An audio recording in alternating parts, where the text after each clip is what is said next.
الحقيقة إن كل يوم بيزيد انبهاري بالعاصمة الإدارية الجديدة.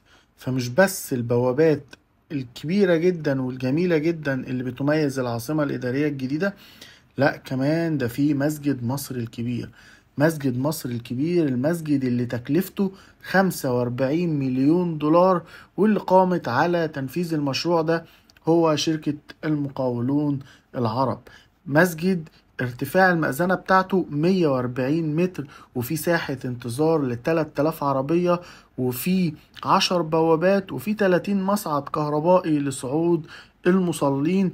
إجمالي عدد المصلين اللي ممكن يصلوا في وقت واحد في المسجد هو 107 ألف مصلي في نفس الوقت. حاجة جميلة جدا. المسجد على شماله ساحة الشعب، ومن الجنوب طريق محمد بن زايد يقع في قلب العاصمة الإدارية، وقريب جدا أو أمام منطقة الوزارات. حاجة جميلة جدا، من أجمل المشاهد ومن أجمل الأماكن اللي موجودة في العاصمة الإدارية هو مسجد مصر الكبير.